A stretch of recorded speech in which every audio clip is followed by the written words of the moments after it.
राधे कृष्ण सीताराम राधे कृष्ण लक्ष्मी नारायण माँ पार्वती लक्ष्मी नारायण माँ पार्वती जय शंकर शंकर जय शंकर माँ पार्वती उमापति महादेव की जय हो। श्री रामचंद्र भगवान की जय हो। श्री हनुमान जी महाराज की जय हो। सब संतन की जय हो। जय जय श्री सीताराम जय जय श्री राधे श्याम। ओम नमो पार्वती पतये हर हर महादेव।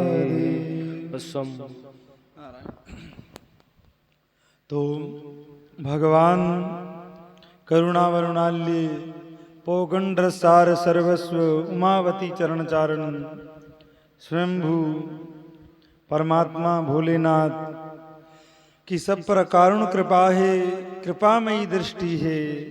तभी सब साधग्रस्त प्रमादग्रस्त जीवन में इस कली काल में हम आप बैठ कर के भगवान के दिव्य अनुवादों का विवेचन कर रहे हैं, अपने संशयों का समाधान कर रहे हैं।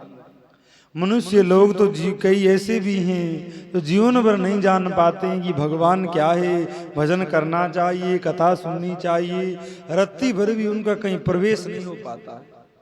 पूरा जीवन उनका व्यर्थ के कामों में, धन कमाने में, मान बढ़ाई में, अन्य अन्य लौकिक कार्यों में बीत जाता है।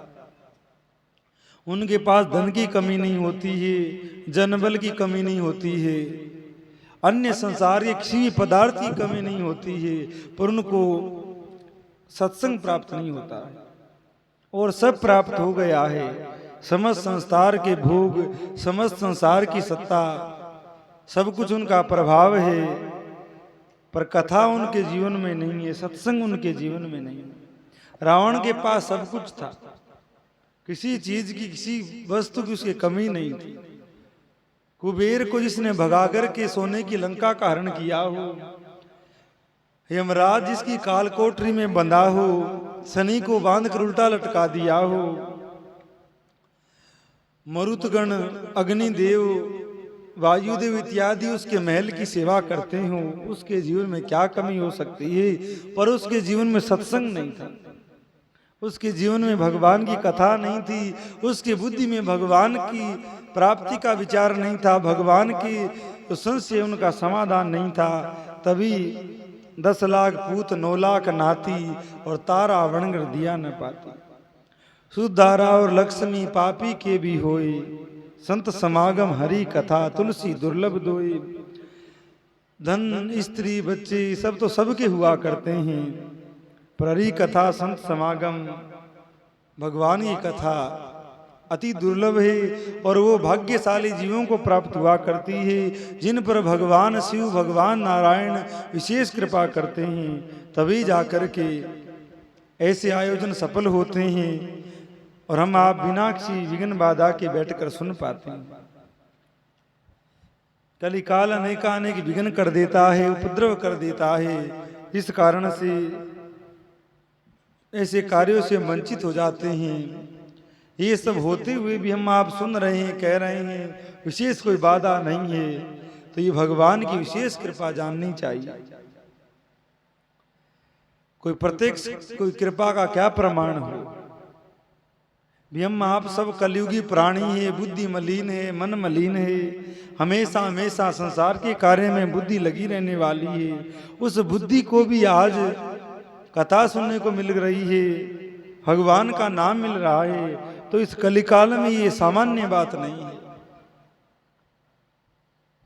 बहुत विशेष बात है। कलिकाल में भगवान की कथा, कलिकाल में भगवान का नाम बहुत दुर्लभ बात है। इन चीजों के ग्राहक नामात्र रह गए हैं। धन के ग्राहक बहुत है, मान बढ़ाई के ग्राहक बहुत है, संसार के भोगों के ग्राहक बहुत है, पर कल्याण के, भगवान की बात के ग्राहक बहुत कम है। और अगर ग्राहक हो कथा मिल जाए तो फिर कहना क्या है। तो भगवान शिव की कृपा की अनुभूति करते हुए, उनके करुणा वरुणाल्य स्वरूप का ध्यान करते हुए, माता अंबिका को प्रणाम करते हुए, विघ्नहर्ता श्री गणेश का ध्यान करते हुए, उनको प्रणाम करते हुए, कथा कहकर के दास अपनी वाणी को निर्मल पवित्र करे और आप लोग श्रवण करते हुए अपने जीवन को धन्य करे। तो आप सुन रही थी भगवान नारायण हरि नारद जी को समझा रहे हैं किस प्रकार तुम समस्त पाप मुक्त हो सकते हो। पुनः उसी प्रकार जैसे तुम्हारी शोभा थी, तुम्हारा गौरव था, तुम्हारी प्रतिष्ठा थी, वो पुनः किस प्रकार प्राप्त हो सकती है, इसका उपाय बताते हुए भगवान कहते हैं कि तुम शिव के चरणों में अपना समर्पण करो, शिव चरणों का ध्यान करो। भगवान शिव अगर तुम पर प्रसन्न हो जाते हैं तो तुम्हारे लिए संसार की कोई भी वस्तु अदेय नहीं रह जाती है, दुर्लभ नहीं रह जाती है। और भगवान कह रहे हैं वे स्वयं ही रुद्र रूप से सदा सबका संहार करते हैं, शिव स्वरूप से सबके साक्षी हैं और माया से भिन्न और निर्गुण हैं। स्वतंत्र होने के कारण वे अपनी इच्छा के अनुसार चलते हैं, उनका विहार आचार व्यवहार उत्तम है और वे भक्तों पर दया करने वाले हैं।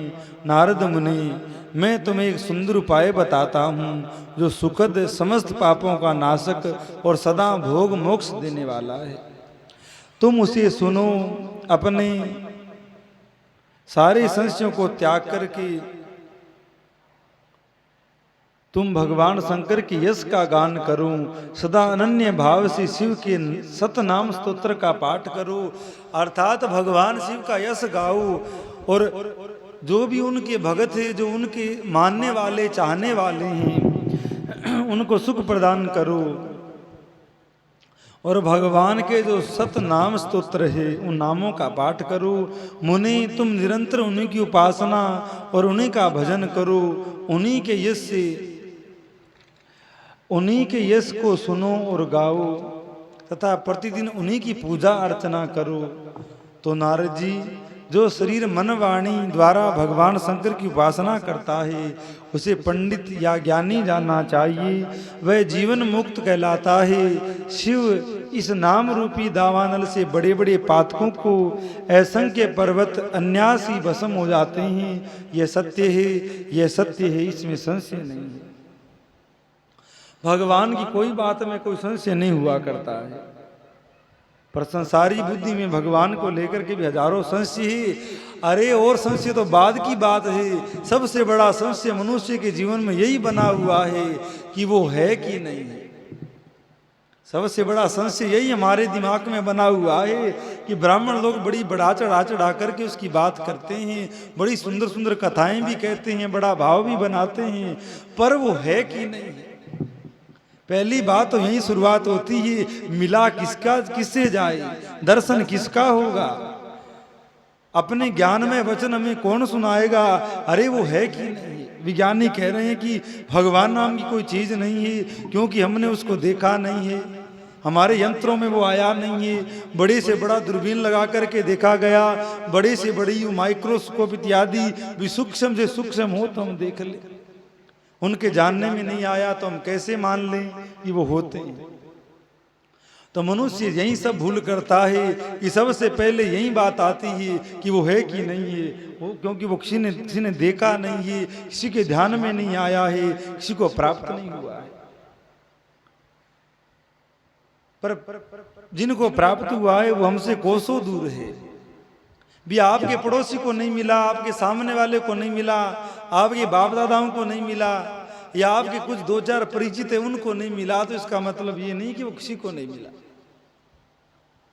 इस गांव में भले ही कोई अमेरिका गया हो, न्यूजीलैंड, कनाडा इत्यादि देशों में गया हो, पर क्या आप मान लेते हो कि ये नहीं है? भले ही आप गए नहीं हो, पर लोगों से सुनते हो, खबरों में सुनते हो, तो मानते हो कि ये सब देश है, क्योंकि विश्वास हो जाता है ये लोग कह रहे हैं। उसी प्रकार कथा है। इतने बड़े बड़े महात्मा चिल्ला रहे हैं, कह रहे हैं अरे भगवान है, उनका भजन करो, भजन करके उनको प्राप्त करो तो जान लोगे, पर उनकी बातें तो मानते नहीं है और संसारी झूठी कोई भी बात कह देते हैं वो मान लेते हैं। तो सबसे बड़ा संशय तो जीव का यही है कि वो है कि नहीं है। और अगर किसी मनुष्य को इस बात में पूरा पूरा विश्वास हो जाए कि वो है, तो वो मनुष्य ऐसा नहीं है कि वो उसे देखे बगैर रह जाए, उसे मिले बगैर रह जाए। भी मान लो अगर हमको इस बात का पूर्ण विश्वास हो जाए कि भगवान है, और है तो सबका है, मेरा भी है और मेरा है। संत लोग कहते हैं वो सबको मिला करता है, मीरा को मिला, नानक को मिला, तुलसी को मिला, कबीर को मिला, और अब भी अनेकानेक लोगों को मिल रिया है, दर्शन दे रिया है। तो वो है तो मुझे भी मिलेगा, और मिलेगा तो कैसे मिलेगा? जहाँ जाकर ये बात आती है ना कि है पक्की बात है, मुझे मिलना है पक्की बात है, पर वो मिलेगा कैसे, वहाँ से ये कथा शुरू होती है। क्योंकि उसके मिलने का रास्ता ये कथा बताती है, उसके मिलने का ये मार्ग बताती है। तो शास्त्र की कोई भी बात में संशय नहीं है। ये भगवान नारायण नारद जी से कह रहे हैं सत्य है, सत्य है, इसमें कोई संशय नहीं। संशय वाली बात हो भी सकती है, नहीं भी हो सकती है, पर जो 3 बार जहां पर कह दिया जाए कि सत्य है, सत्य है, सत्य है, वो बात अवश्य में सत्य होती है।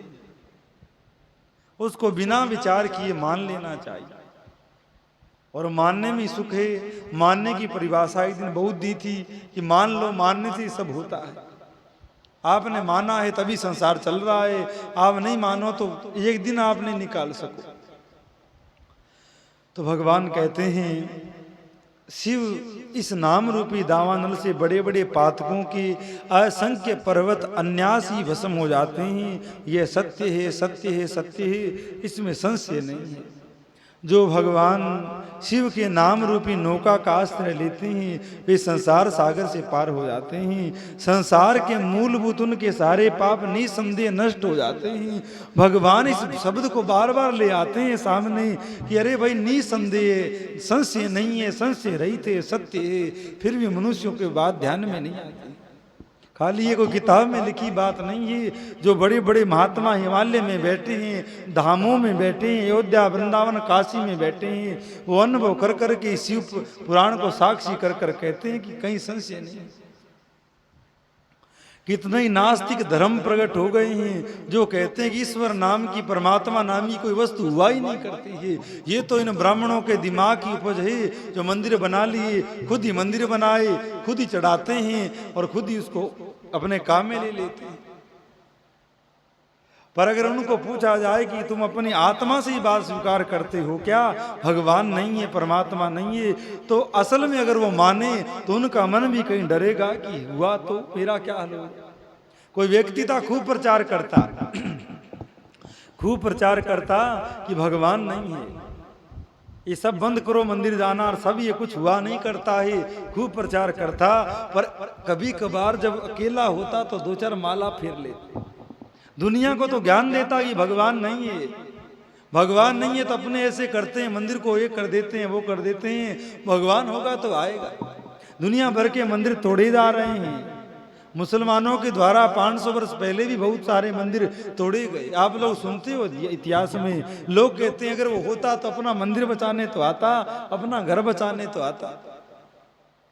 तो बोले वो नहीं है, लोगों को प्रचार करता और खुद एक छोटी सी माला रखता जो किसी को पता नहीं लग जाए, और एकांत में 2-4 माला फेर लेता।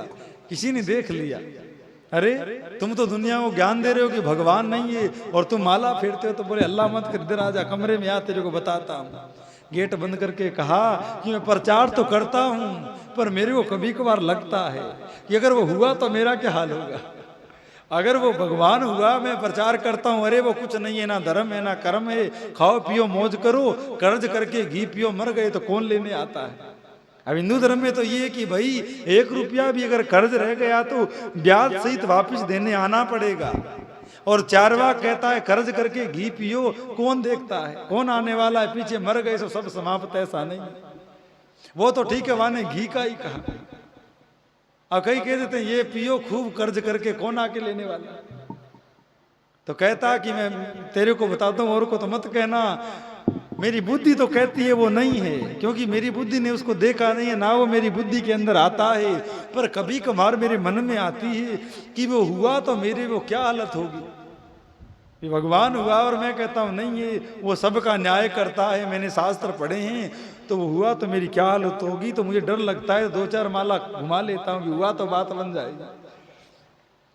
तो पूर्ण रूप से कोई ऐसा नास्तिक नहीं है जो कह दे कि भगवान नहीं है। और एक ऐसा भी है, कोई व्यक्ति भगवान को माने बगैर रह नहीं सकता है। क्यों नहीं रह सकता है? जो ये कहे कि मुझे दुख प्यारा है, मुझे सब दुख दो, उसकी बात भले ही हम मान ले, वो कह सकता है कि मैं भगवान को नहीं मानता, क्योंकि वो सुख को भी नहीं मानता, उसे सुख भी नहीं चाहिए। पर जिसको सुख चाहिए वो चाहे प्रत्यक्ष रूप से भगवान को माने नहीं माने, कहीं न कहीं वो भगवान का ही ग्राहक है, क्योंकि सुख भगवान का ही हुआ करता है, सुख भगवान का स्वरूप है। भले ही आप शिव रामकृष्ण की पूजा नहीं करते, अगर आपको सुख चाहिए तो आप कहीं न कहीं अंतर्भाव में भगवान की पूजा कर रहे हो सुख के रूप में। अब पागल तो आदमी पागल होता है, वो तो भले ही कह दे कि मेरे को दुख दे दो, मेरे को मारो पीटो, पर जो समझदार आदमी होगा भले ही वो भगवान को नहीं मानेगा, मंदिर नहीं जाएगा, पर क्या वह सुख को नहीं मानेगा? क्या उसको सुख नहीं चाहिए? आराम का सुख, भोजन का सुख, लोगों का सुख, मिलने का सुख, तो सुख चाहिए। मानो ये भगवान को मानता है। और भगवान को एक शब्द में, एक नाम में या एक रूप में बंधने वाले नहीं है कि भगवान शिव ही है, कि भगवान कृष्ण ही है, कि भगवान राम ही है। भगवान बड़े व्यापक तत्व है। हमको कृष्ण प्यारा लगता है, हमें कृष्ण मिल गया है, हमने उसको कृष्ण कह दिया। किसी को शिव प्यारा लगता है, उसने शिव कह दिया, शिव उसको प्राप्त हो गई। किसी को राम कृष्ण प्यारे लगते हैं, वो उनको प्राप्त हो गई। पर भगवान व्यापक तत्व है, इसमें कोई संशय नहीं है। और कथा में तब आकर बैठो जब तुम्हारा भगवान के अस्तित्व में जरा भी संशय नहीं रह जाए, तब तो बात प्रत्यक्ष ही है। फिर 2-4 महीने, साल, 6 नहीं लगा करते, तुरंत प्राप्ति हो जाती है, तुरंत वो तत्व मिल जाता है। और जहां बुरी बड़ी कथा सुनी पर संशय बना रहा कि पता नहीं है कि नहीं, किसने देखा, मरने के बाद कौन आकर बताता है। ये सब बातें लिए बैठे रहोगे तो कुछ नहीं मिलेगा। और मान लिया तो भले ही पड़ोसी को नहीं मिला, भले ही तुम्हारे बाप दादाओं को नहीं मिला, और तुमको अवश्य में उसकी प्राप्ति होगी। वो ऐसा नहीं कि उनको मिला तब तुमको मिलेगा। तो भगवान की बात में, शास्त्र की बात में, और जो संत शास्त्र के आधार पर रहते हैं, आधार पर बोलते हैं, उनकी बात में कभी कोई संशय नहीं हुआ करता है। चाहे वो भूतकाल की कोई बात कहे, वर्तमान की कोई बात कहे, या भविष्य काल की बात कहे, उनमें कोई संशय नहीं होता है। क्योंकि भगवान सद वस्तु है, भगवान चिन्मय वस्तु है, भगवान कोई प्राकृतिक वस्तु नहीं है जिसमें संशय हो। और जहाँ पर संशय है वहाँ पर विश्वास भी नहीं है, वहाँ पर श्रद्धा भी नहीं है। और जहाँ श्रद्धा और विश्वास नहीं है वहाँ किसी भी प्रकार की कोई पूर्णता नहीं है। आप संसार में भी सुख तभी भोग पाते हो जब संसारी लोगों में आपका थोड़ा कहीं विश्वास होता है। अगर घर में आपका विश्वास नहीं रहे तो नींद नहीं ले पाओगे। कहीं कोई यहीं आके मार नहीं दे, पर विश्वास है, घर है, हम जहाँ सुरक्षित है, दरवाजा बंद है, कोई नहीं आ सकता, आराम से सो रही है, क्योंकि विश्वास है। यहाँ कौन आ सकता है? यहाँ बरस हो गए रहते हुए। पर ये विश्वास टूट भी सकता है। 20 घटनाएं घटती है, घुस आते हैं, मार डालते हैं, 100 घटनाएं होती ही। पर जिसका विश्वास उस परम सत्ता में हो जाता है, उसका विश्वास आज तक टूटा नहीं है। मीरा का हुआ क्या? मीरा का कभी विश्वास टूटा? नरसिंह का हुआ क्या? नरसिंह को कभी लगा कि होगा कि नहीं? क्योंकि उनके मन में संशय नहीं है। और संशय आत्मा विनेशयति, विनाश को प्राप्त कौन होता है? जिसके मन में संशय है कि होगा कि नहीं होगा। तो भगवान कहते हैं कि ये बात संशय रही थे निसंदेह नष्ट हो जाता है।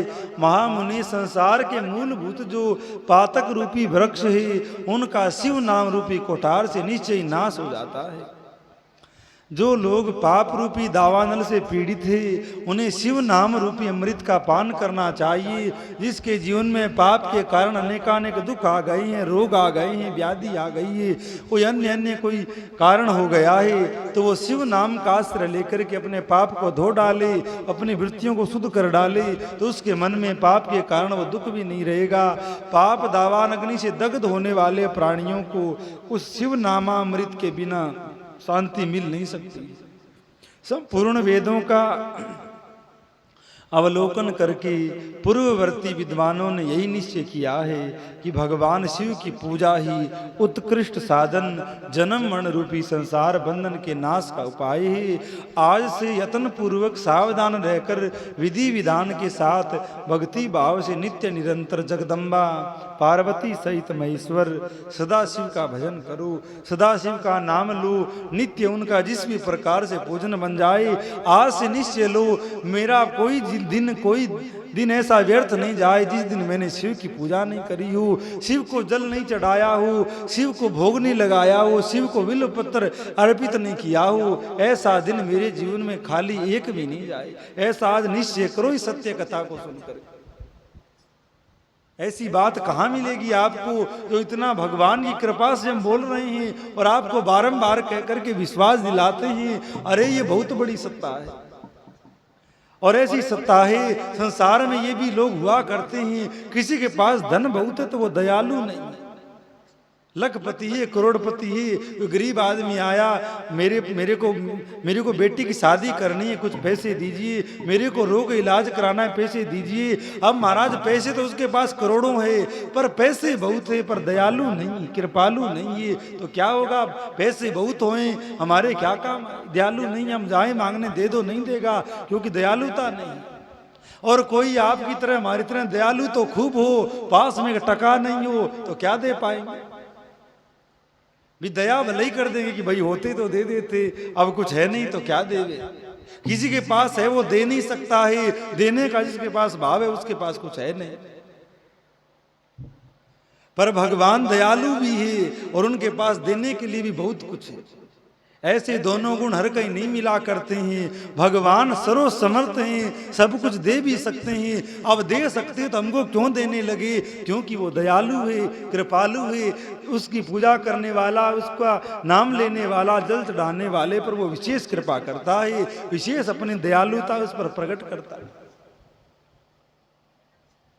और कई जगह ऐसे आता है कि भगवान शिव तीनों देवों से श्रेष्ठ है। अब अगर आप लोग इस बात में संशय नहीं करो तो थोड़ा आगे बढ़ें। भगवान शिव भी श्रेष्ठ इसलिए हो गए हैं क्योंकि उनमें दयालुता विशेष है, कृपालुता विशेष है, तब शिव इन ब्रह्मा विष्णु में भी श्रेष्ठ हो गए हैं। अगर आपकी बुद्धि में कहीं संशय नहीं आए, कोई अन्य भाव नहीं आए राम कृष्ण को लेकर के, तो भगवान शिव सबसे श्रेष्ठ है क्योंकि इनका स्वरूप कृपालु का स्वरूप है। बाप से बढ़कर माँ का आदर क्यों होता है, क्योंकि माँ के हृदय में दया है। बालक ने कोई उल्टा सीधा काम कर दिया, बाप तुरंत आके निकाल करके उसके जाके धर देगा, पर माँ आगे हो जाएगी, क्या हो गया तो छोरा कर दिया तो आगे नहीं करेगा, कुछ मत कहिए, आगे हो जाएगी, सो दया करेगी क्योंकि वो कृपालु है। उसी प्रकार ये संसार में माँ का पद सबसे ऊंचा है, उसी प्रकार देवताओं में, भगवानों में इस शिव का पद इसलिए ऊंचा है, ये कृपालु है, दयालु है। और जब ये कृपा करने पर आता है तो देखता नहीं है, यानी कितने सोमवार आकर मेरे को जल चढ़ाया, कितने शिवरात्रि के व्रत आने किए, ये भस्म लगाता है कि नहीं, रुद्राक्ष पहनता है कि नहीं, कृपा करने में आता है। तो जो कभी मंदिर नहीं आता है उस पर भी सबसे पहले ये कृपा कर देता है। यहां तो उम्र बीत गई, ये चक्कर काटते काटते कुछ बना नहीं है। और कोई ऐसा भी है जो कभी मंदिर नहीं आया, पर शिव की कृपा वहां पर धनाधन बरस रही है क्योंकि ये कृपालु है, दयालु है, यानी एक नजर उधर भी देख लिया है। कृपा तो तुम पर भी होगी पर समय लगेगा, पर जब इसकी कृपा होने पर आएगी तो कोई बेलपत्र के अधीन नहीं है, कोई एकमात्र लोटे के अधीन नहीं है। बिना कुछ किए भी ये कृपा करके और जीवन को धन्य बना देता है क्योंकि इसका स्वभाव ही ऐसा है, इसकी वृत्ति ऐसी ही। व्यक्ति मर सकता है पर अपना स्वभाव नहीं छोड़ सकता है। कोई चोरी करने का किसी का स्वभाव होए तो मर भले ही जाए पर चोरी करना ना ही छूटे। कहावत आपने सुनी है, चोर चोरी से जाए पर तुम्बा फेरी से ना जाए। कोई चोर था, खूब चोरी करी, आखिर में सोचा अब नेक पाप धो लेते हैं, बाबा जी बन जाते हैं। तो कोई महात्मा की शरण में चले गए कि महाराज मैंने बहुत चोरियां करी, बहुत डाके डाले, अब आप कृपा करिए मेरे को साधु बना दीजिए। तो महात्मा ने कहा साधु तो बना दूंगा पर चोरी छोड़नी पड़ेगी। बोले महाराज जन्म ही चोरी करते हुए बीता है, चोरी छूटे कैसे? बोले तो भाई फिर पहले चोरी छूट के आओ फिर साधु बनाऊंगा। तो कहा चलो चोरी तो नहीं करूंगा पर तुम्बा फेरी तो कर लेने देना। तो क्या हुआ कि बाबा जी समझे नहीं, बाबा जी ने कहा चलो तुम्बा फेरी कर लेना। बाबा जी ने सोचा कोई तुम्बा उठा के इधर उधर रखेगा। अब एक आश्रम में बहुत सारे साधु रहते, सब एक ओल में ही शयन करते। तो रात में उठता, इसका तुम्बा उसके पास, उसका चिमटा उसके पास, उसकी लंगोटी उसके पास में। अब साधु सुबह उठते आपस में झगड़ा करते, क्यों रे मेरी तुम्बी कैसे उठाई, मेरी लंगोटी तेरे पास कैसे, मेरा चिमटा कहाँ गया, तेरे पास कैसे आया। तो सुबह उठते सब साधु लड़ते। अब गुरुजी के समझ में नहीं आया कि ये हो क्या रहा, सब लड़के और रहे। एक दिन गुरुजी ने सोचा देखना चाहिए, गुरुजी भी वहीं सो गए। तो गुरुजी ने नींद का नाटक किया, तो जो चोर था पहले साधु बन गया था और कहा था तुम्बा फेरी से ना जाए, वो उठा और इधर का तुम्बा उधर, उधर की चिमटा उधर करने लगा। महात्मा जान गए, बोले चोर चोरी से जाए पर तुम्बा फेरी से ना जाए। तो जिसका जो स्वभाव होता है वो स्वभाव छूटता नहीं है। और इस ऑर्डर दानी भोलेनाथ का स्वभाव कृपा से भरा हुआ है, करुणा से भरा हुआ है, दया से भरा हुआ है। कभी आकर के इसको जांच लेना, परख लेना, कोई व्याधि आए तो एक बार आकर के देखना तो सही, पता लगेगा कितना कृपालु कितना दयालु। हमारी राधा रानी का स्वभाव भी नेक साइन से मिलता जुलता है, हमारी ठाकुरानी का स्वभाव भी लेकिन से मिलता जुलता है। भैया ये राम और कृष्ण तो बड़ी परीक्षा लेते हैं भक्त की, बड़ा तप किया कि नहीं, तेने अपना प्रारब्ध धोया कि नहीं, तेने राम राम की माला करी कि नहीं, तेरे सबरे कलमस धुल गए कि नहीं गए, तब मेरी भक्ति मिलेगी, तब मेरी कृपा मिलेगी। और जब राधा रानी की दृष्टि में आ गया, शिव की दृष्टि में आ गया, तो बिना कुछ किए भी पापी से पापी को भी अपनी भक्ति प्रदान करके उसको कल्याण कर देते हैं, उसको शांति प्रदान कर देते हैं। पर जहां ठाकुर की बात आती है तो वो नेक परीक्षा लेता है, नेक भगत को सुधारता है, नेक थोड़ा ठोक पीट कर करके उसको सही करता है, फिर कुछ देता है। पर ये विशेष क्यों हो गया है, इसके भगत दुनिया में ज्यादा क्यों हो गए हैं? क्योंकि ये कुछ ज्यादा देखता नहीं है, जो आया उस पर ही कृपा कर देता है, जो आया उस पर ही करुणा कर देता है। इसीलिए दुनिया में इसके भगत ज्यादा हो गए हैं, दयालु आदमी के आसपास लोग ज्यादा रहते हैं। जो सेठ 110 बार चक्कर लगाओ तब कोई एक बार 5,000 10,000 देते हैं तो लोग उससे आड़त हटा लेते हैं, उससे हट जाते हैं, बोले बड़ा कंजूस है, सबरी फसल इसके यहाँ डाल रहे हैं, 10 बार चक्कर निकाल रहे हैं, तब जाकर कोई 2-5 हज़ार देता है। और जो सेठ बिना मांगे ही बिना फसल के ही लाखों रुपए से दे देता है तो वहाँ 20 किसान बैठे रहते हैं कि वो सेठ जी ठीक है, कभी फोन करो हाँ भाई ले जाओ पड़े हुए हैं। उसी प्रकार ये सेठ ऐसा भी है, जो भी आया सच्चे हृदय से सच्ची नीयत से आया, उसको अवश्य अवश्य यहाँ से कुछ मिला है, अवश्य अवश्य वो यहाँ से झोली भर कर के लेके गया है, खाली नहीं लौटा। और जब कभी इसकी मौज आए तो ऐसा कुछ भी दे सकता है कि बाद में तुम इसकी झोली भर सकते हो।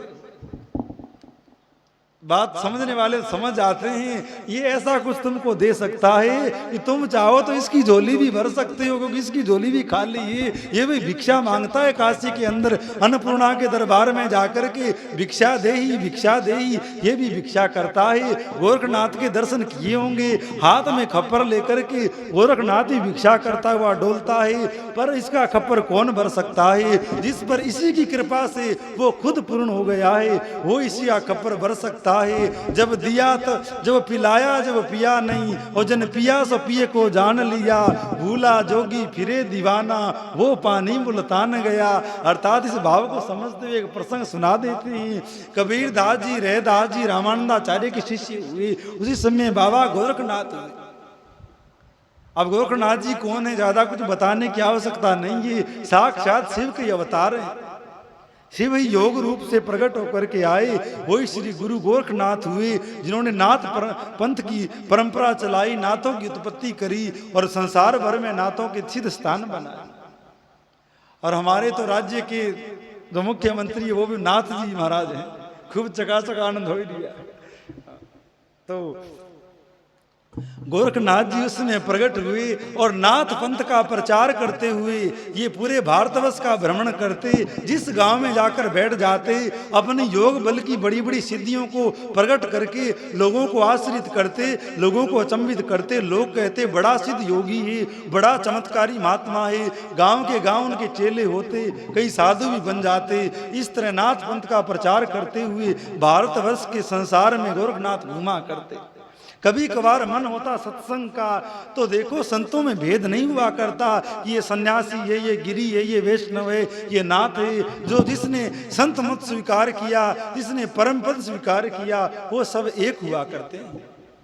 तो आज का समय नहीं था कि वैष्णवों में, नाथों में और गिरियों में अलग अलग हो कि हम वहाँ नहीं जाते, वो हमारे यहाँ नहीं आते। उस समय सब प्रेमी महात्मा एक जगह बैठते थे। तो गोरखनाथ जी के मन में आती कभी कभार तो सत्संग करने काशी में कबीरदास जी के यहाँ पर, कभी पीपा भगत के यहाँ पर, कभी तुलसीदास जी के यहाँ पर, कभी नानक देव के यहाँ पर और कभी रैदास के यहाँ पर पहुँच जाते। एक दिन गोरखनाथ जी के मन में आई, बहुत दिन हो गए घूमते हुए, प्रचार भी हो रहा है, अब नए कुछ सत्संग करते हैं। तो काशी में जाकर के प्रकट हुए हैं। गोरखनाथ धरती पर बहुत कम चले हैं क्योंकि योगियों के स्वामी ये हमेशा आकाश मार्ग से यात्रा करते हैं। आकाश मार्ग से यात्रा करते हुए गुरु गोरखनाथ आज काशी में पहुंचे। रैदास जी का स्वरूप आप जानते हो, चमार कुल के ये भगत हुए हैं। चमड़ा से जूता बनाने का इनका काम। जहाँ भगतों की बात आ जाती है वहाँ पर जाति का आग्रह छूट जाता है। जहाँ संसार है, जहाँ वर्ण की बात है, जहाँ रोटी की बेटी की बात है, वहाँ तो वर्ण मुख्यतः आता है। पर जहाँ भक्तों की समाज लगती है, संतों की समाज लगती है, वहाँ कोई जाति वर्ण नहीं देखा जाता, वहाँ पर भक्ति देखी जाती है, वहाँ पर हृदय का भाव देखा जाता है। तो गोरखनाथ जी रैदास जी के यहाँ पर सत्संग करने पहुँच गए। तो गोरखनाथ जी काफी दूर की यात्रा करके आ रहे थे तो प्यास लगी है, आकर के अपना खप्पर आगे किया है, रैदास जी पानी पिलाइए, प्यास लगी है। तो रैदास जी ने सोचा इतना बड़ा योगी महात्मा इतनी दूर से थका हुआ मेरे से मिलने आया है, सामान्य पानी तो इसको क्या पिलाऊं। सामान्य पानी तो इस योगी ने बहुत पिया होगा, अनेकानेक अमृत जूस दूध गृहस्थियों के घरों में जा करके बहुत पिया होगा। आज इसको कुछ विशेष पिलाता हूँ। ये बावरा हुआ डोला फिरता है प्रचार के लिए। तो रैदास जी ने जिस कुंडा में चमड़ा भिगोते थे उसी कुंडे का पानी गोरखनाथ के खप्पर में डाल दिया है। क्योंकि रैदास जी भगवान के सिद्ध भगत थे, ध्यान में भगवान की पूजा करके और भगवान का चरणामृत कुंडा में डाल दिया करते थे।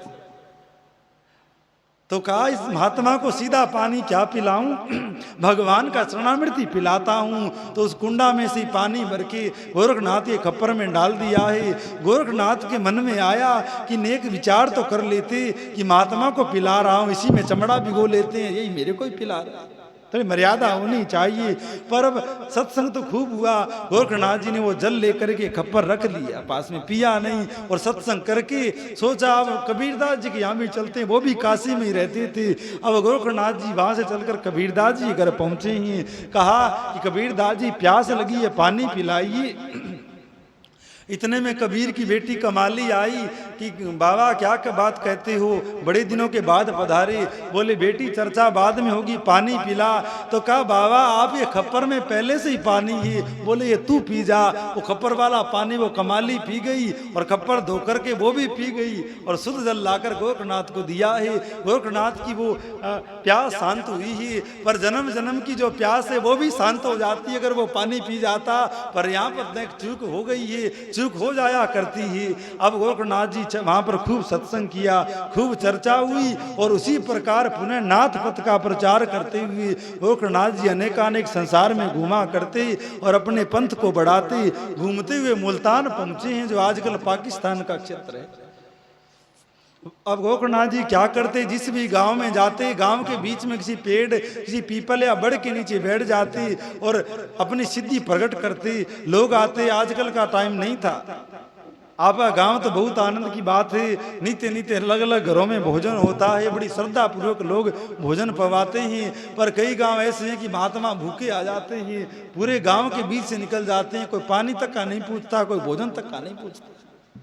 पर आपके गांव की तो बड़ी शोभा, बड़ा आनंद है कि लोग लाइन में लगे हुए हैं, नंबर नहीं आ रहा है, हम भोजन करवाएं, हम भोजन करवाएं। बड़ी सुंदर बात है, ऐसी श्रद्धा बनी रहे तो भगवान कोई न कभी तो स्वयं भगवान भी तुम्हारे घरों का अन्न खाने के लिए आ जाएगा, तुम्हारे घरों का भोजन करने के लिए कभी वो परमात्मा की भी भूख जग जाएगी कि ये चौधरी लोग बड़ा भोजन करवाते हैं, तो कभी मैं भी जाकर इनके घर पे खीर और मालपुआ और सब्जी का आनंद लूं।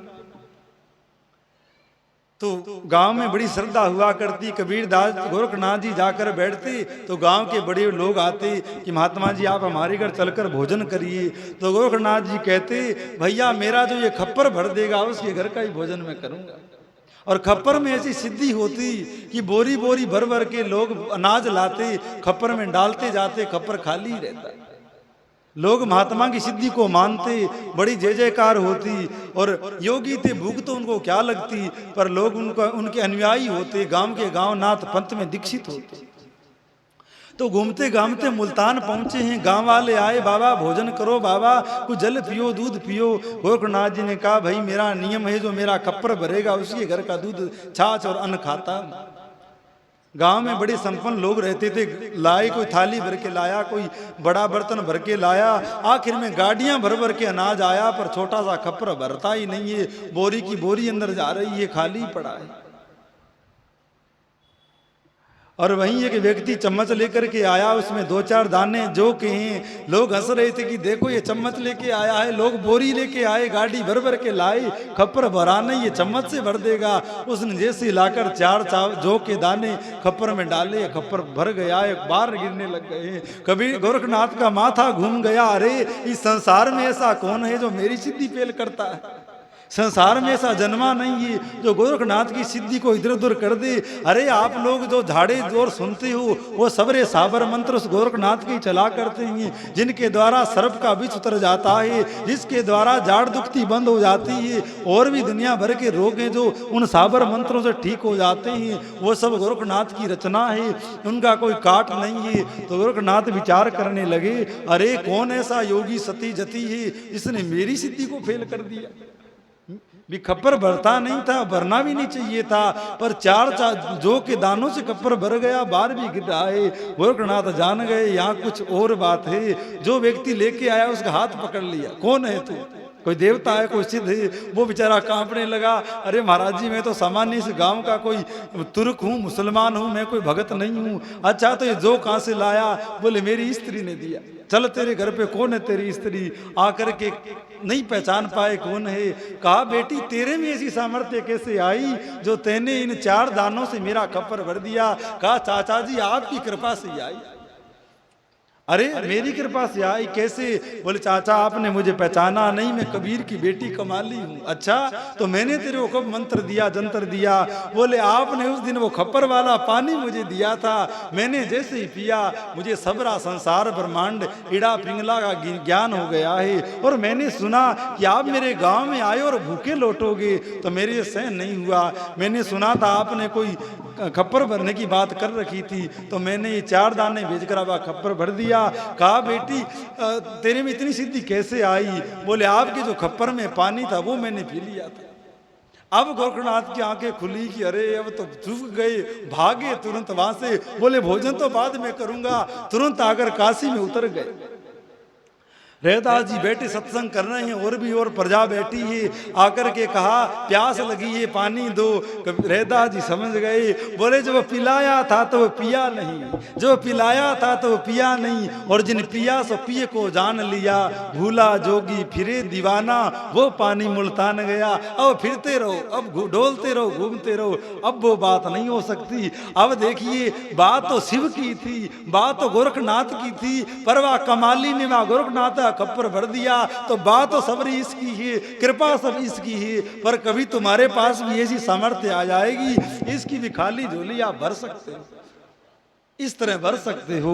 आत्म ज्ञान हो, आत्म संतुष्टि हो, आत्म प्रबोध हो, तो व्यक्ति क्या नहीं कर सकता है। ऐसा व्यक्ति भगवान को भी सुख दे दिया करता है।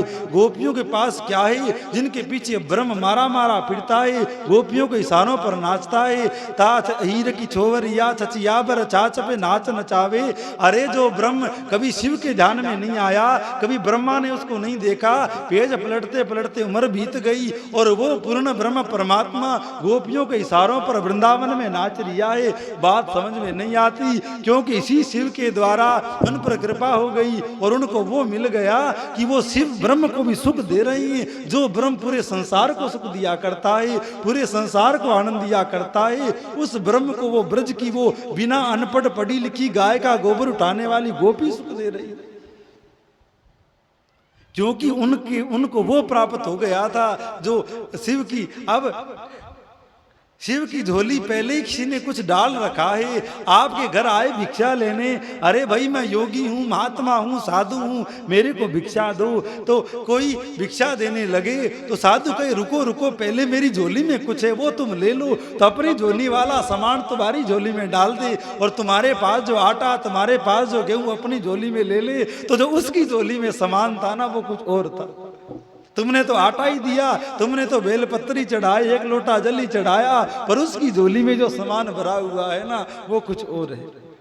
वो अपनी झोली वाला सामान गोपियों को दे दिया, अपनी झोली वाला सामान अयोध्या वासियों को दे दिया, अपनी झोली वाला सामान उसने नारद को दे दिया, अनेकानेक भक्तों को दे दिया। तभी तो भगत उनसे भी आगे हो गई, तभी भगत उनको सुख देने वाले हो गए। अब असल बात कथा इसकी ओर संकेत करती है, क्या समझो?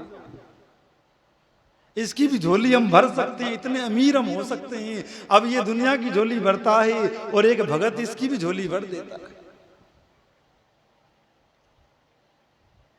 भगवान को भूख नहीं लगा करती, ये शिव भीख नहीं मांगा करता, पर जब भगत के बड़े ऐश्वर्य को, बड़े धन को देखता है तो इसको भी खाने की इच्छा हो जाती है, इसको भी नहाने की इच्छा हो जाती है। ये कैलाश पे बैठा रहता है, मैं कभी नहाऊंगा नहीं, मैं कभी बरसों बरसों कुछ खाऊंगा नहीं, मैं कभी किसी को देखूंगा नहीं, कहीं आऊंगा नहीं, कहीं जाऊंगा नहीं। पर भक्तों के भाव को देखता है, भक्तों के प्रेम को देखता है। तो जिसने भूख को जीत लिया, जिसने प्राणों को जीत लिया, जिसने सर्दी गर्मी को जीत लिया, उसके मन में भी ऐसे भाव बनाते हैं कि मैं भी चलकर उस भगत के घर जाऊं, मैं भी जाकर उस भगत का कुछ अनाज, कुछ जल, कुछ दूध ग्रहण करूं।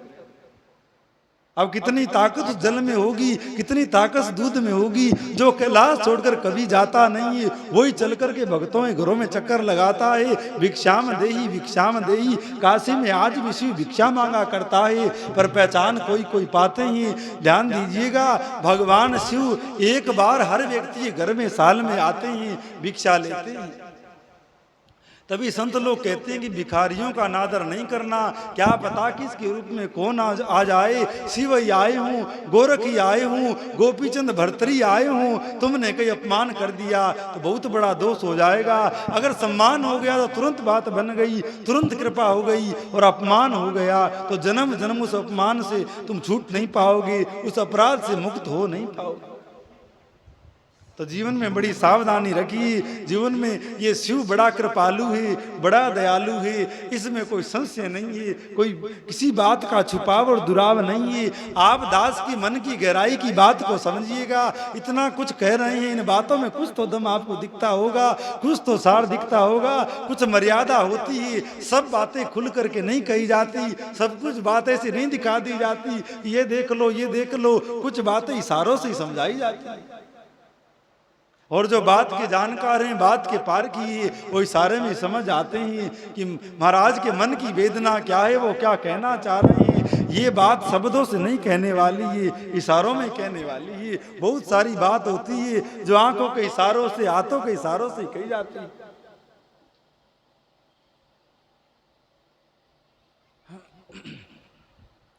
और भगवान शिव नारद को इन्हीं बातों को बता रहे हैं कि वो तुमको वो दे सकते हैं जिनके कारण तुम इतने बड़े पद पर अभिषिक्त हुए हो, संसार में पूज्य हुए हो। तुम एकमात्र शिव शिव कहो, एकमात्र उनका नाम लो, उनकी पूजा करो, उनका ध्यान करो। शिव की पूजा करने वाले को किसी का अन्य किसी वस्तु व्यक्ति से आशा नहीं रखनी चाहिए। वो सबके दाता है, वो सब कुछ दे सकते हैं। इन्होंने कृपा रावण पर करी तो जिस घर को अपने लिए बनाया था, पार्वती के लिए बनाया था, उसी घर को दक्षिणा में दे दिया। मान लो आप 50 लाख 20 लाख रुपए लगा करके घर बनाओ, कोई ब्राह्मण आए गृह प्रवेश करवाने, आपको पंडित जी बड़े प्रसन्न है, 10 लाख रुपए 50 लाख रुपए लगाकर घर बनाया, आप जो मांगोगे वही दूंगा। वो कह दे ये घर ही दे दो, तो क्या दे दो। वो कहोगे अरे पंडित जी आप भी कैसी बात करते हो, 1100 2100 500 कुछ लेने हो तो लो, अरे अब घर थोड़ी देते हैं। पर ये शिव ऐसा है कि रावण अपने दादा के साथ में शिव का गृह प्रवेश करवाने आया है। कहा मांगो क्या चाहते हो, तो रावण ने कहा कि आपका ये घर ही दे दो। तो भगवान शिव ने अपना सोने का बनाया हुआ घर ही उसको दक्षिणा में दे दिया है। इससे बड़ा कृपालु और कौन होगा। अब इतना कुछ सुनने पर भी तुम इसकी भक्ति में नहीं लगते हो, इसकी प्रार्थना में, इसकी पूजा, इसकी स्तोत्र पाठ में नहीं लगते हो, तो फिर क्या कहना हो गया, क्या बोलना हो गया। ऐसे ही सब परेशानी हुई, इतना सब हल्ला हुआ। बेचारे साउंड वाले भागते हैं, सुबह सुबह कोई दरी बिछाता है, कोई दूध की व्यवस्था करता है, कोई महाराज को लेके आता है, सब व्यर्थ हो गया। और सुनकर के सेवा में लग गए तो ये सेवा तो कुछ भी नहीं हुई, बहुत बड़ी बात हो गई।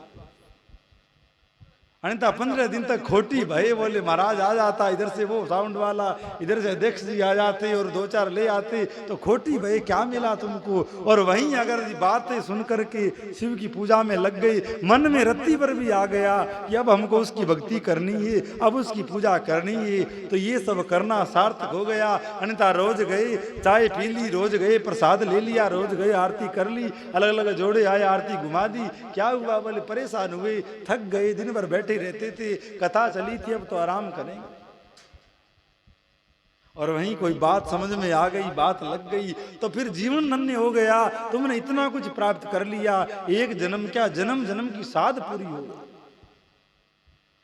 ऐसा कुछ ये कथा दे सकती है। और सामान्य सी बात है, बात नहीं लगी, को समझ में नहीं आई। लोकाचार की दृष्टि में कथाएं बहुत हुआ करती है, बहुत लोग सुना करते हैं, क्या मिलता है। ये ब्राह्मण लोग चिल्लाते रहते हैं, इनको खुद को कुछ चाहिए होता है, तब ऐसे करते रहते हैं। पर बात की गहराई को समझिएगा।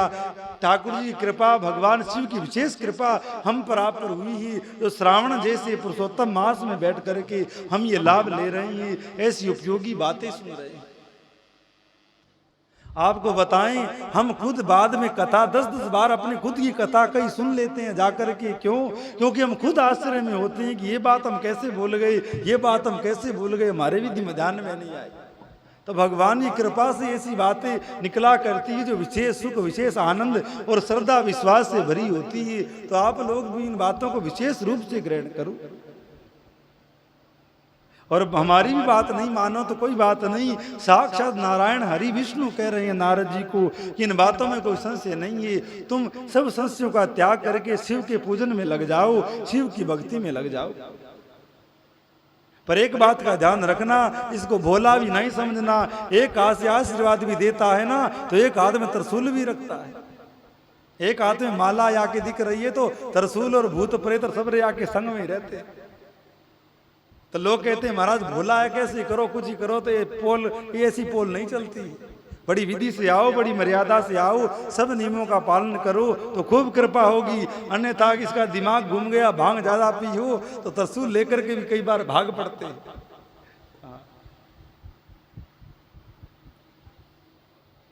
तो चराचर जगत शिव का ही उच्छिष्ट है, शिव इसमें व्याप्त है और शिव ही इसको चला रहा है। और भगवान नारद जी की हर प्रकार से संतुष्ट करते हुए उनके मन में जो एक भजन आ गया है, अरे मैंने माया में पढ़ कर के भगवान को श्राप दे दिया, आपको मनुष्य होने का श्राप दे दिया, आपको इस तरह के दुख में दुखी होने का श्राप दे दिया, बड़ी पीड़ा है। पर जब इस तरह की बातें नारायण ने नारद को कही है, नारद का मन हल्का हुआ है कि अब तो शिव की कृपा से मेरा ये पाप, मेरा ये संशय भी दूर होगा। और नारद जी अब चल कर के अपने पिताजी के पास में आते हैं, क्योंकि भगवान ने सोचा क्या पता मेरी बात भी ये समझ में नहीं आए, तो इसका बाप है ये ब्रह्मा, बाप के मुख से बेटे को ज्यादा समझ में आएगी। और वृद्ध भी है, बुजुर्ग भी है, तो वो इनको समझाएंगे। तो नारद जी वहां से चल कर के अपने पिता की शरण में गए हैं, ब्रह्मा जी के पास में आए हैं।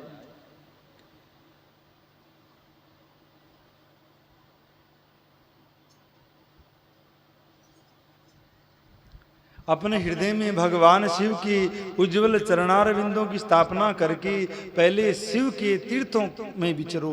मुने इस प्रकार महात्मा शंकर की अनुपम महात्म्य का वर्णन दर्शन करते हुए अंत में आनंद वन काशी को जाओ, वहाँ स्थान बनाकर शिव को बहुत ही प्रिय है, वहाँ भक्ति पूर्वक विश्वनाथ जी का दर्शन करो, पूजन करो, विशेषतः उनकी स्तुति वंदना करके तुम निर्विकल्प संशय रहित हो जाओगे नारद जी। इसके बाद तुम्हें मेरी आज्ञा से भक्ति पूर्वक अपने मनोरथों की सिद्धि के लिए निश्चय ही ब्रह्मलोक को में जाना चाहिए। वहाँ अपने पिताजी ब्रह्मा जी की विशेष रूप से स्तुति वंदना करके उन्हें प्रसन्नता पूर्वक हृदय से बारंबार शिव महिमा के विषय में प्रसन्न करना चाहिए। ब्रह्मा जी शिव भक्तों में श्रेष्ठ है, वे तुम्हें बड़ी प्रसन्नता के साथ भगवान शंकर का मातम्य और सतनाम स्तोत्र सुनाएंगे। मुने, आज से तुम शिवाराधन में तत्पर रहने वाले शिव भगत हो जाओ और विशेष रूप से मोक्ष के भागी बनो। भगवान शिव तुम्हारा कल्याण करेंगे। इस बार इस प्रकार प्रसन्नचित्त हुए भगवान विष्णु नारद मुनि को प्रेम पूर्वक उपदेश देकर शिव का स्मरण वंदन और स्तवन करके वहां से अंतर्ध्यान हो गए। नारद जी का शिव तीर्थों में भ्रमण, शिव गणों के श्राप उद्धार की बात बताना तथा ब्रह्मलोक में जाकर ब्रह्मा जी से शिव तत्व के विषय में प्रश्न करना।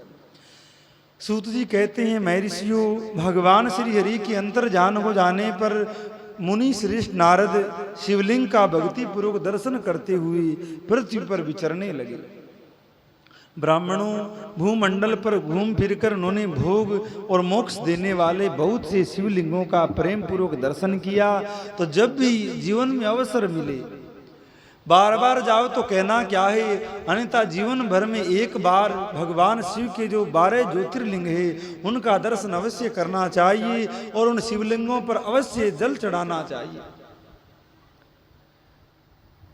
भी बार बार जाओ तो फिर तो महान पुण्य हुआ, बड़ी कृपा भई, पर एक बार तो उसे जाना चाहिए। जीवन भर अनेकानेक कार्य हम करते हैं, एक कार्य बार बार भी करते हैं, तो ऐसा उत्तम कार्य तो एक बार तो अवश्य कर लेना चाहिए। बहुत से शिवलिंगों का प्रेम पूर्वक दर्शन किया। दिव्य दर्शी नारद जी भूतलोक के तीर्थों में विचर रहे हैं और इस समय उनका चित्त शुद्ध है। यह जानकर वे दोनों शिवगण उनके पास गए।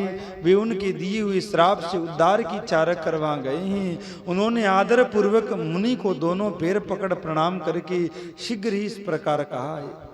मुनिगणों ने सोचा कि अब नारद जी की माया का जो प्रभाव है वो उतर गया है और तीर्थों में भ्रमण करते हुए नारद जी का मन शुद्ध हो गया है, तो अब हमें उनके पास जाना चाहिए। तो जो भगवान के शिवगण थे वो नारद जी की शरण में आए, नारद जी के पास में आए हैं और शिवगणों ने इस प्रकार कहा है, ब्राह्मण, हम दोनों शिव के गण हैं। मुने, हमने ही आपका अपराध किया है। राजकुमारी श्रीमती के स्वयंवर में आपका चित्त माया से मोहित हो रहा था। उस समय परमेश्वर की प्रेरणा से आपने हम दोनों को श्राप दे दिया। वह कुसमय जानकर हमने चुप रह जाना ही अपना जीवन की रक्षा का उपाय समझा। इसमें किसी का दोष नहीं है। हमें अपने कर्म का ही फल प्राप्त हुआ है। प्रभु, अब आप प्रसन्न होइए और हम दोनों पर अनुग्रह कीजिए। नारद जी ने कहा, आप दोनों महादेव जी के गण हैं और सत्पुरुषों के लिए परम सम्माननीय है। अतः मेरे मोह रहित एवं सुखदायक यथार्थ वचनों को सुनिए। पहले निश्चय ही मेरी बुद्धि भ्रष्ट हो गई थी, बिगड़ गई थी और मैं सर्वदा मोह के वशीभूत हो गया था। इसीलिए आप दोनों को मैंने श्राप दे दिया। शिवगणों, मैंने जो कुछ कहा है वे वैसा ही होगा, तथापि मेरी बात सुनिए। मैं आपके लिए श्राप उद्धार की बात बता रहा हूँ कि आपको मैंने श्राप दे दिया है, अब ये तो वापिस नहीं हो सकता है, पर श्राप में भी आपके उद्धार कैसे होगा ये मैं आपको बताता हूँ। ध्यानपूर्वक सुनो। आप लोग आज मेरे अपराध से क्षमा कर दें, भी आप भी मेरे अपराध को क्षमा कर दें। मैंने आपको श्राप दिया। मुनिवर विश्रवा के वीर्य से जन्म ग्रहण करके आप संपूर्ण दिशाओं में प्रसिद्ध कुंभकर्ण और रावण बनोगे, राक्षस राज पद प्राप्त करोगे और बलवान विभव से युक्त तथा परम प्रतापी होगे। भगवान के अवतार हर युग में हुआ करते हैं, हर मनवंतर में और हर कल्प में हुआ करते हैं। अब प्रसंग तो बहुत सारे सामने प्रकट होते हैं। कौन कौन से आपको कहें? भगवान राम या भगवान शिव या भगवान ब्रह्मा। तो भगवान के अनेकानेक हर कल्प में रामायण हुआ करती है। कोई रामायण एक दो नहीं है। भगवान शिव ने ही 100 करोड़ रामायणों की रचना करी है। और 100 करोड़ रामायणों का भी सार जो राम नाम है उसको भगवान शिव ने अपने हृदय में विराजित किया है। और 100 करोड़ रामायणों में अलग अलग हनुमान जी बनते हैं। अब एक संशय भरी बात कहें कि हनुमान जी एक नहीं है, हनुमान जी हजारों हनुमान जी। आप हम तो एक ही हनुमान जी को जानते हैं जो भगवान शिव जिस त्रेता युग में हनुमान बनकर के आए उस उन्हीं एक हनुमान को जानते हैं। बाकी हनुमान जी 100 करोड़ रामायण है तो 100 करोड़ हनुमान जी है। क्योंकि प्रत्येक त्रेता में प्रत्येक बार राम जी लीला करते हैं और प्रत्येक लीला में एक बंदा बालाजी बनता है। अर्थात आप एक गांव में हर वर्ष रामलीला होती हो तो हर वर्ष अलग अलग व्यक्ति हनुमान बनता हो, वैसे ही सिद्ध नित्य लीला में अलग अलग हनुमान है। बस राम जी नहीं बदलते, राम जी वही रहते हैं। उसके बाद में सीता भी बदलती है, लक्ष्मण भी अलग अलग बदलते हैं, भरत भी अलग अलग बदलते हैं और रावण भी अलग अलग व्यक्ति होते हैं। आप राम कथा सुनो, उसमें रावण की कथा आती है तो रावण भी हर लीला में अलग अलग व्यक्ति बनता है, वही रावण नहीं होता है। तो भगवान नारद जी उनके श्राप उद्धार की बात कहते हुए कह रहे हैं कि तुम अगले जन्म में ब्राह्मणों के वंश में जाकर के, जन्म तो तुम्हारा ब्राह्मण के घर में होगा पर तुम राक्षस होगे, वृत्ति राक्षसों की होगी और तुम्हारे पास महान बल और महान ऐश्वर्य होगा। इसके कारण तो पूरे संसार को भयाक्रांत करोगे, भय से दुखी करोगे और तुम ऐसे ऐसे अनाचार पूर्ण कार्य करोगे कि एक दिन तुम्हारा पंगा राम जी से हो जाएगा और जब तुम राम जी से भिड़ोगे तब तुम्हारा कल्याण हो जाएगा। और जाओ तुम विश्व सर्वा ऋषि जो ब्राह्मण है उनकी पत्नी केकेसी के गर्भ से जन्म ग्रहण करो और भगवान के आने का इंतजार करो। और फिर राम कथा होती तो बताते, फिर अयोध्या में राम प्रकट हुए और सब लीला हुई और राम जी लीला करते हुए लंका तक पहुंचे और रावण ने सीता जी का हरण किया और रावण का वध हुआ इत्यादि। तो उनके कल्याण का ये उपाय श्री नारद जी बताते हैं। समस्त ब्रह्मांडों के राजा होकर शिव भगत एवं जितेंद्रिय होगी, शिव भक्ति तुम में तब भी होगी। तुम राक्षस होगे, पापाचरण करोगे पर भगवान शिव के प्रति तुम्हारे मन में श्रद्धा रहेगी और शिव के ही दूसरे एवं जितेंद्रिय होंगे। शिव भगत एवं जितेंद्रिय होंगे, शिव के ही दूसरे स्वरूप विष्णु के हाथों में मृत्यु पाकर फिर अपने पद पर प्रतिष्ठित हो जाओगे। अर्थात जब स्वयं विष्णु अवतार श्री राम जी आएंगे और तुम्हारा वध करेंगे तो तुम वहां से पुनः मर कर के अपने इस अब जो स्वरूप है उसमें आकर शिव की सेवा में लग जाओगे। इस प्रकार कहा है। सूत जी कहते हैं, मैं ऋषियों महात्मा नारद मुनि की ये बात सुनकर वे दोनों शिवगण प्रसन्न हो आनंद अपने स्थान को लौट गई। नारद जी भी अत्यंत आनंदित हो अनन्य भाव से भगवान शिव का ध्यान तथा शिव तीर्थ का दर्शन करते हुए बारंबार भूमंडल में विचरने लगे हैं। अंत में सबके ऊपर विराजमान शिव प्रिय काशीपुरी में गए जो शिव स्वरूपिणी एवं शिव को सुख देने वाली। काशीपुरी का दर्शन करके नारद जी कृतार्थ हो गए। उन्होंने भगवान काशीनाथ का दर्शन किया और परम प्रेम एवं परम आनंद से युक्त उनकी पूजा करी। काशी का आसानंद सेवन करके वे मुनि श्रेष्ठ कृतार्थता का अनुभव करने लगे और प्रेम से वियल हो उनका नमन वर्णन तथा स्मरण करते हुए ब्रह्मलोक को गए। निरंतर शिव का स्मरण करने से उनकी बुद्धि शुद्ध हो गई है। वहां पहुंचकर शिव तत्व की विशेष रूप से ज्ञान प्राप्त करने की इच्छा से नारद जी ने ब्रह्मा जी को भक्ति पूर्वक नमस्कार किया है और नाना प्रकार के स्तोत्रों द्वारा उनकी स्तुति करके उनसे शिव तत्व के विषय में पूछा है।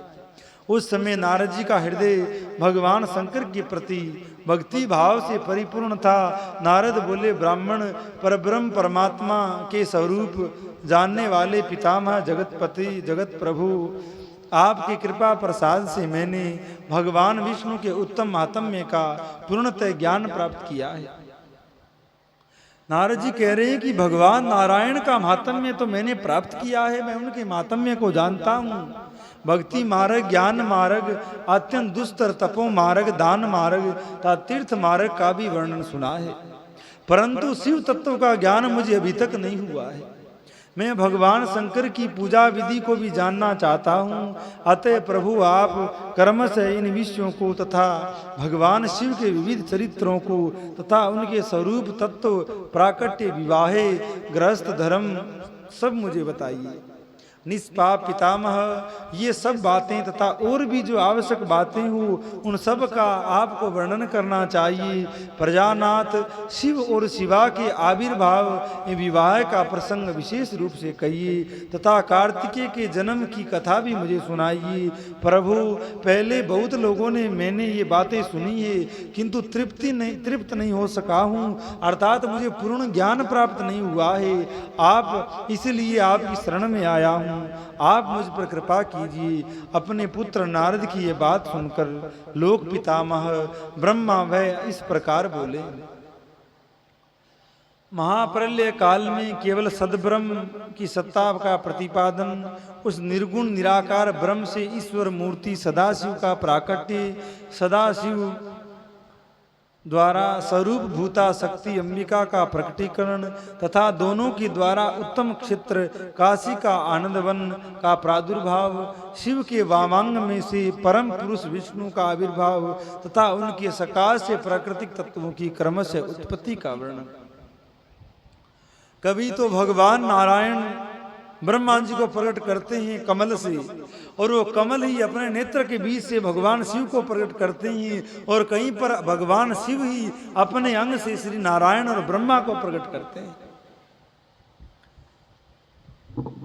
जो जिनकी बुद्धि मलिन है, जिनका मन शुद्ध नहीं है, उसको तो भगवान शिव की कथा मान संशय में डालने वाली है, उसको मान श्रद्धा करा देने वाली है, और उसके द्वारा भगवान में भेद करा करके उसकी अधोगति करा देने वाली है। और जिनका मन निर्मल है, बुद्धि शुद्ध हो गई है, उसको ये कथा उसके संशय का भेदन करके, संशय को क्षीण करके परम पद की प्राप्ति करा देने वाली है।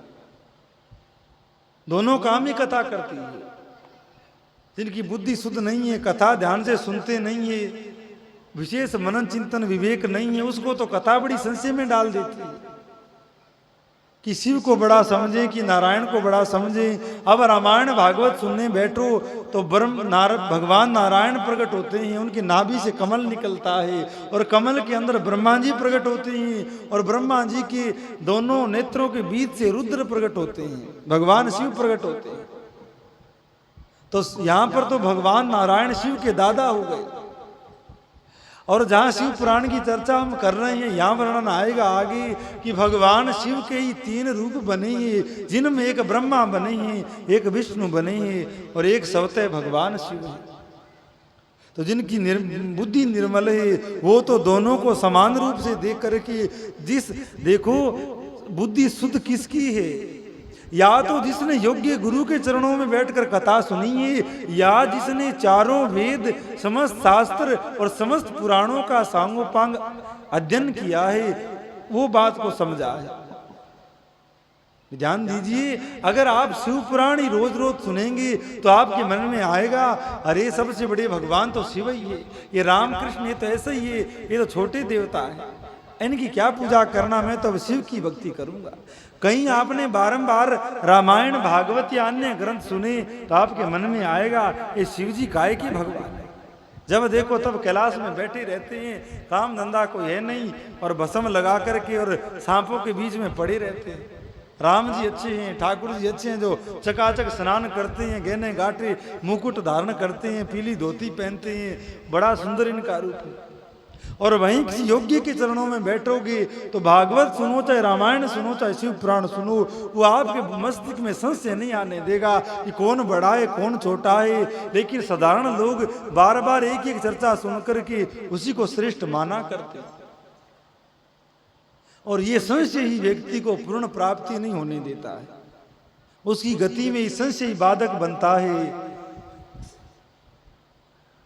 और जब प्राप्ति होने वाली होती है तभी व्यक्ति को ऐसी कथा मिलती है जिसके द्वारा उसको संशय नहीं रहता है कि मैं राम की पूजा करूं, कि कृष्ण की पूजा करूं, कि शिव की पूजा करूं। आप तीनों में से किसी की पूजा करिए, तीनों को ही मिलेगी, क्योंकि ये अभिन्न रूप है, अभिन्न अंग है। कौन कौन से कितने प्रसंग आपको सुनाएं जो इस संशय को दूर करने वाले हैं कि भगवान नारायण जो है वो भगवान शिव के हृदय से, भगवान शिव के अंग से प्रकट हुआ करते हैं। अब नारद जी चलकर ब्रह्मलोक गए हैं। ब्रह्मलोक जाकर के ब्रह्मा जी से इस प्रकार प्रश्न किया है और ब्रह्मा जी ने ही इन बातों का उत्तर देते हुए आगे की कथा प्रारंभ करी है। उस कथा में वर्णन आया है महाप्रलय काल में केवल सद ब्रह्म ही रह जाता है, अर्थात जब प्रलय होता है तब ब्रह्म के अलावा, निर्गुण ब्रह्म के अलावा कुछ रह नहीं जाता है। अगर जल प्रलय होता है तो सब तरफ जल ही जल होता है, अगर अग्नि प्रलय होता है तो सब तरफ आग ही आग होती है, और अगर भूस्खलन होता है तो सब तरफ मिट्टी मिट्टी दिखाई देती है। कोई मनुष्य, कोई पेड़, कोई प्रकार का पदार्थ नहीं रहता जब प्रलय हो जाती है। भगवान भी निर्गुण अवस्था में चले जाते हैं और निर्गुण होकर के बैठ जाते हैं। पर ये प्रलय भी कब हुआ करता है? जब कई कई हजार बार कलयुग, त्रेता, सतयुग, द्वापर निकल जाएगा। अब हल्ला तो बहुत बार मचता है, बोले अब तो प्रलय हो जाएगी, इतने सालों के बाद धरती नष्ट हो जाएगी। कुछ समय पहले ही हल्ला मचा था, वो कोई वैज्ञानिकों ने कोई मशीन चलानी थी कोई, तो पूरे संसार में हल्ला हो गया कि भैया मटन दबते ही पूरी धरती घूम जाएगी और सब प्रलय में चले जाएंगे। तो ऐसे प्रलय नहीं हुआ करते हैं। कई कई कल्प, कई मनवंतर बीतने के बाद में एक बार कलयुग, एक बार सतयुग, एक बार द्वापर और त्रेता जब निकलते हैं उसको एक युगी बोलते हैं या एक चतुर्युगी बोलते हैं। और ये चतुर्युगी जब 72 बार बीतती है तो उनको मनवंतर कहा जाता है।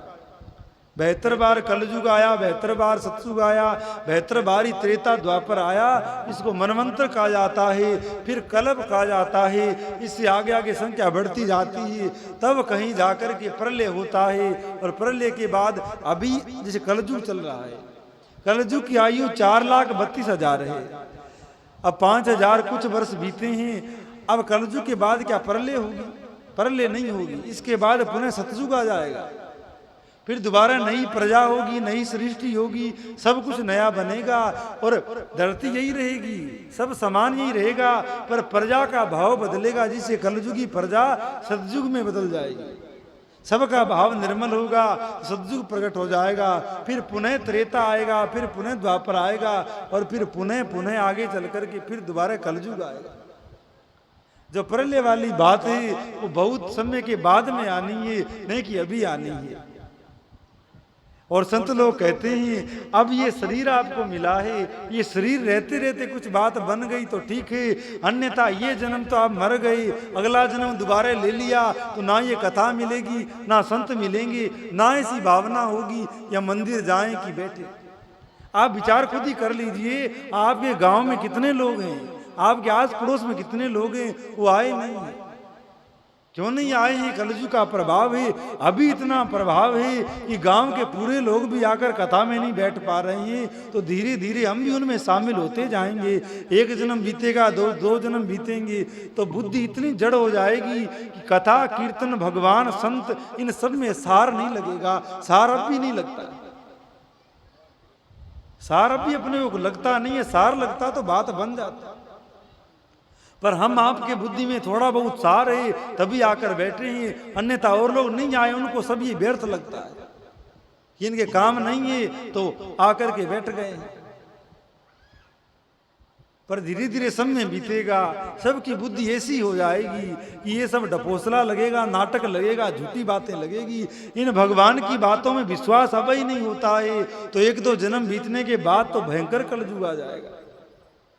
तो सब में रहते हुए बात को स्वीकार कर लिया जाए, चाहे मन लगे नहीं लगे, भगवान की बात समझ में आए नहीं आए, इसमें मत पड़ो कि है कि नहीं है, बस राम राम में लग जाओ, शिव शिव करने लग जाओ, जल चढ़ाने लग जाओ। एक दिन उसकी कृपा होगी, हृदय शुद्ध होगा, तो ये बात पूरे अर्थ में समझ में आ जाएगी कि भगवान की सत्ता है और उसी के लिए हम यहाँ आए हैं, हमें उसकी प्राप्ति करनी चाहिए, जिससे हमारा कल्याण होगा, जिससे हमको प्राप्ति होगी।